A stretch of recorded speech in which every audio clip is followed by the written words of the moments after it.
Welcome to మహోదయ media. ఈ రోజు మనం ఈ వీడియోలో దేని గురించి డిస్కస్ చేయబోతున్నాం అంటే అన్వేష్ వేసిన అణ్వాస్త్రం గురించి మాట్లాడుకుంటున్నాం. అసలు ఎవరి అన్వేష్? ఈ డౌట్ మీ అందరికీ ఉండే ఉంటుంది. ఆటగాడు అంటే మీ అందరికి కూడా అర్థమయ్యే ఉంటుంది. అతనే ప్రపంచ యాత్రికుడు నా అన్వేష్. ఆటగాడు అంటున్నారు. చెప్పరా ఆటగాడు మన ఆట మామూలుగా ఉండదు. అసలు అన్వేష్ వేసినటువంటి ఆ అణ్వాస్త్రం ఏంటి, అది ఎప్పుడు ఎందుకు బయటకు వచ్చింది, ఎప్పుడు ఎందుకు పాపులర్ అవుతుంది, మొత్తం కూడా తెలుసుకుందాం. లాస్ట్ 2 years నుంచి అన్వేష్ ఏం చేస్తున్నాడు అంటే బెట్టింగ్ భూతంపై పోరాడుతున్నారు. నేను ఒక్కనే బెట్టింగ్ చేయట్లేదు కదా, ధోని చేస్తున్నారు, విరాట్ కోహ్లీ చేస్తున్నారు. వాళ్ళందరినీ అడగకుండా నువ్వు నన్ను ఎందుకు తగులుకున్నావు అని మన తెలంగాణ ముద్దు బిడ్డ బయ్యా సన్నీ యాదవ్ నన్ను ప్రశ్నిస్తున్నారు. నానా శుద్ధపోసా, నువ్వు చేసేది అక్రమ ఇల్లీగల్ బెట్టింగ్ యాప్. వాళ్ళు చేసేది గవర్నమెంట్ అఫిలియేటెడ్. సో అలాగా బయ్యా సన్నీ యాదవ్ కి ఎంతో పాటు కొన్ని క్లాషెస్, ఇంకా చాలా మంది యూట్యూబ్ ఇన్ఫ్లుయెన్సర్స్ కావచ్చు, లేకపోతే యూట్యూబ్ క్రియేటర్స్ కావచ్చు, కంటెంట్ క్రియేటర్స్ కావచ్చు, ఎవరెవరైతే ఈ బెట్టింగ్ యాప్ ని ప్రమోట్ చేస్తూ వచ్చారో, గివ్ అవేలు అని చెప్పి మోసం చేస్తూ వచ్చారో, లాటరీలు నడిపారో, వాళ్ళందరినీ కూడా ఒక్క తాటిపై తీసుకొచ్చి వాళ్ళందరూ కూడా క్వశ్చన్ చేస్తూ వాళ్ళందరినీ కూడా ఇది తప్పు, ఇలా చేయొద్దు అని చెప్పి ఆయన అయితే వీడియో చేయడం జరిగింది. కానీ అప్పుడు వాళ్ళైతే పట్టించుకోకుండా ఇంకా రివర్స్ గా ఈయన పైన బూతులు తిడుతూ వీడియోలు చేయడం ఇలా చేశారు. బయ్యా సన్నీ యాదవ్ కావచ్చు, ఇంకా చాలా మంది చేసుకొచ్చారు. వాటన్ని కూడా ఇప్పుడు పక్కన పెడదాం. అయితే ఇప్పుడు ఎందుకు దీని గురించి ప్రధానంగా ఎందుకు మాట్లాడుకుంటున్నాం అంటే అప్పుడు వేసిన అణ్వాస్త్రం ఇప్పుడైతే యాక్టివ్ మోడ్ లోకి వచ్చింది, ఇప్పుడైతే వర్క్ అవుతుంది కాబట్టి. ఎందుకంటే ఇప్పుడు సైబర్ క్రైమ్ పోలీసులు కావచ్చు, లేకపోతే పోలీసులు కావచ్చు, వీళ్ళందరూ కూడా బెట్టింగ్ యాప్ లను ఎవరైతే ప్రమోట్ చేస్తారో వాళ్ళందరిపై కేసులు కట్టి వాళ్ళని బూతులో లెక్క పెట్టాలని చెప్పి ఆయన కంకణం కట్టుకున్నారు. ఇటు ఆంధ్రప్రదేశ్ రాష్ట్రంలో లోకల్ బాయ్ నాని ఎవరైతే ఉన్నారో ఈయన బెట్టింగ్ యాప్ లను ప్రమోట్ చేస్తూ వచ్చారు. సో ఆయనకి సంబంధించి ఆయన అయితే జైలు వేయడం జరిగింది. అలా దాని తర్వాత బయ్యా సన్నీ యాదవ్ పై కూడా కేసు పెట్టినట్టు తెలంగాణ పోలీసులు అయితే తెలియజేయడం జరిగింది. తెలంగాణ పోలీసులు ఆయనపై లుక్అవుట్ నోటీసులు కూడా జారీ చేశారు. ఆయన అయితే తప్పించుకొని తిరుగుతున్నారు. నిన్న వచ్చినటువంటి ఇంకో వీడియో అన్వేష్ దగ్గర నుంచి నా అన్వేష్ అనే యొక్క ఛానల్లో ఎక్కువగా ఆయన కాంట్రవర్షియల్ వీడియోస్, లేకపోతే ఆయన నేర్చుకున్నటువంటి పాఠాలు మొత్తం కూడా అక్కడ వీడియో ఫార్మాట్ లో పెడుతూ ఉంటాడు. సో అలా నిన్న హైదరాబాద్ యూట్యూబర్ అయినటువంటి పరేషాన్ బాయ్స్ ఇమ్రాన్ అన్న గురించి అయితే ఒక వీడియో చేయడం జరిగింది. ఇమ్రాన్ గురించి ఏం వీడియో చేయడం జరిగిందంటే ఈయన హిందుస్థానీ ముస్లిం కాదు, పాకిస్తానీ ముస్లిం. ఈయన ఏమేం చేశారు, ఎంత స్కాములు చేశారు, ఎన్ని కోట్లు సంపాదించారు అన్న దానిపై పూర్తిగా ఒక వీడియో చేయడం జరిగింది. ఆ వీడియో మీరు ఒకసారి వెళ్ళి చూడొచ్చు, మీకు అక్కడ క్లియర్ కట్ గా తెలియజేస్తారు. సో దాని యొక్క బ్రాడ్ అవుట్లుక్ అయితే నేను చెప్తాను. ఇక్కడ ఇమ్రాన్ అనేటువంటి ఒక వ్యక్తి హిందుస్థానీ ముస్లిం కాదు, పాకిస్తానీ ముస్లిం, దుబాయ్ కి దివాలా దిద్దామని చెప్పి చూస్తున్నారు. బెట్టింగ్ యాప్ లను ప్రమోట్ చేస్తూ 20 కోట్ల రూపాయలు వెనకేసుకున్నాడు. ఈయనని ఎవరైతే ఒక రోల్ మోడల్ గా తీసుకున్నారో వాళ్ళంతా కూడా వాళ్ళ దగ్గర ఉన్న మొత్తం తీసుకెళ్లి ఆ యాప్ల్లో పెట్టేసి అంతా పోగొట్టుకున్నారని చెప్పేసి చెప్తున్నారు.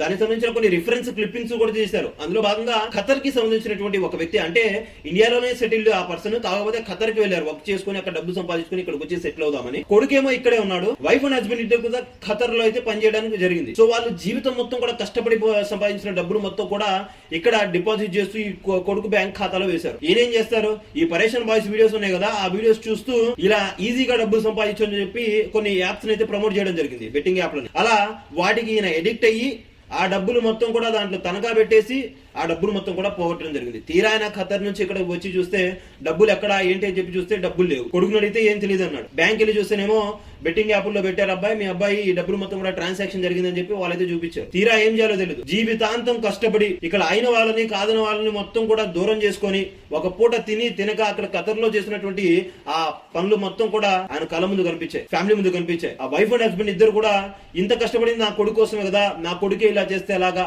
ఇప్పుడు నేను మళ్ళీ వెనక్కి వెళ్లి పని చేయలేనటువంటి పరిస్థితి, ఇంకా ఏం చేయాలో దిక్కుతోచిన స్థితిలో వాళ్ళైతే ఉరి వేసుకుని చనిపోవడం జరిగింది. ఇలా ఎంతో మంది చనిపోయారు ఈ పరేషాన్ బాయ్స్ ఇమ్రాన్ అన్న వాళ్ళు అని చెప్పి కూడా ఆయన అయితే వీడియో చేయడం జరిగింది. ఈయన చేసే మొత్తం కూడా తుప్పార్సి వీడియోలు, టప్పరి వీడియోలు అని చెప్పి కూడా చెప్పడం జరిగింది.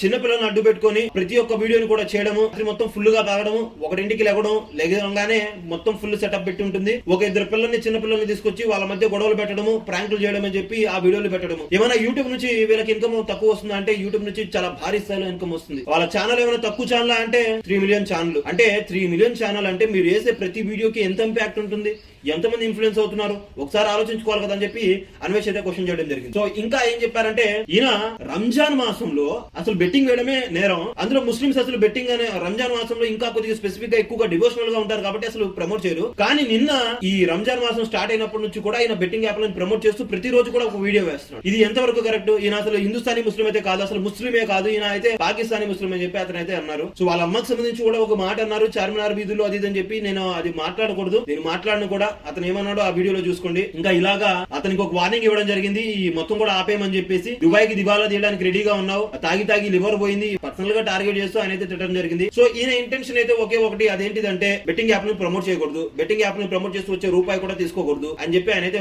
ఒకటే చెప్తున్నారు. ఈయన ఇమ్రాన్ అన్న ఏదైతే ఉన్నారో గివ్ అవేలు ఎక్కువగా ఇస్తూ ఉంటాడు. ఆ గివ్ అవేలకు సంబంధించిన డబ్బులు ఎక్కడి నుంచి వచ్చాయో కూడా చెప్పారు. బెట్టింగ్ యాప్ ప్రమోట్ చేసి ఒక వీడియో చేస్తే 1 లక్ష 2 లక్షలు వస్తా ఉంటాయి. అలా ఒక నెల మొత్తం మీద 30 లక్షలు 20 లక్షలు వస్తే దాంట్లో 1 లక్ష రూపాయలు బ్రీఫ్ కేసులో పెట్టుకుని ఇలా చల్లడం, ఇలా వెదల్చడం, పేదవాళ్ళకేమో డబ్బులు పంచడం, ఇలా గివ్ అవేలు ఇవ్వడం, ఇది ఎంతవరకు కరెక్ట్? 100 మంది కొంపలు కూల్చి ఒక కొంప నిలబడతాం అంటే ఎంతవరకు కరెక్ట్ అని చెప్పి అన్వేష్ అయితే క్వశ్చన్ చేయడం జరిగింది. ఇప్పుడే మార్పు మొదలవుతుంది. పోలీసులందరూ కూడా దీన్ని ఎక్కువగా సీరియస్ గా తీసుకుని ఎవరైతే ప్రమోట్ చేస్తున్న వాళ్ళందరినీ కూడా ఒక లైన్ లో తీసుకొచ్చి వాళ్ళని శిక్షించడానికి రెడీ అవుతున్నారు. అందులో భాగంగా not just Imran, not just బయాసన్ యాదవ్, లోకల్ బాయ్ నాని, వీళ్ళు మాత్రమే కాదు, ఇంకా చాలా మంది ఉన్నారు. కొంతమందిలో మార్పు కూడా వచ్చింది. ఆదికే సుంకల మీ అందరూ కూడా తెలిసింది, రొట్టెగాడితో సంబంధించి వీడియోలు తీస్తా ఉంటారు. వైఎస్ఆర్సీపీ కార్యకర్త ఇతను, ఆయనపై కేసులు కూడా ఉన్నాయి, మొత్తం కూడా ఉన్నాయి. అయితే ఇతను ఇన్నాళ్ళకి మార్పు వచ్చింది అతనిలో.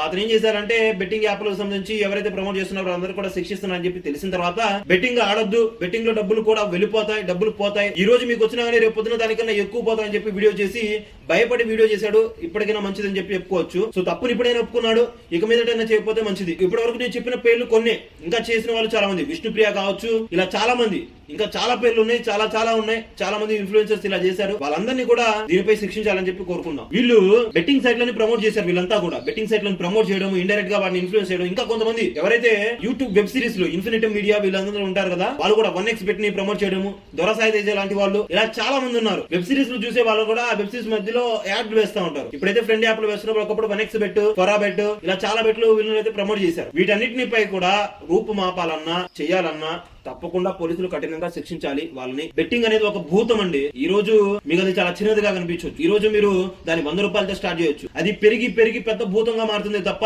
అది ఏనాడు కూడా తగ్గిపోయేది కాదు. ఏ విధంగా భూతంగా మారుతుందంటే మీ ప్రాణాలను కూడా మీ దగ్గర నుంచి తీసివేస్తుంది. మీరు బయటికి చెప్పుకోలేరు, లోపల ఉంచుకోలేరు, తక్కలేక మింగలేక మీరే చనిపోయే పరిస్థితి, మీకు మీరే సూసైడ్ చేసుకున్నటువంటి పరిస్థితి. సో ఇప్పటికైనా మన ఛానల్ వ్యూవర్స్ కావచ్చు, మన ఛానల్ సబ్స్క్రైబర్స్ కావచ్చు, అందరికి నేను చెప్పేది ఒకటే, బెట్టింగ్ జోలికి వెళ్ళకండి. బెట్టింగ్ జోలికి వెళ్ళినా గానీ మీరు దాంట్లో నష్టపోయినా గానీ మీ ఫ్యామిలీకి కూర్చోబెట్టి చెప్పండి, ఇక ఎప్పుడు కూడా ఆ తప్పుని చేయని చెప్పి చెప్పండి.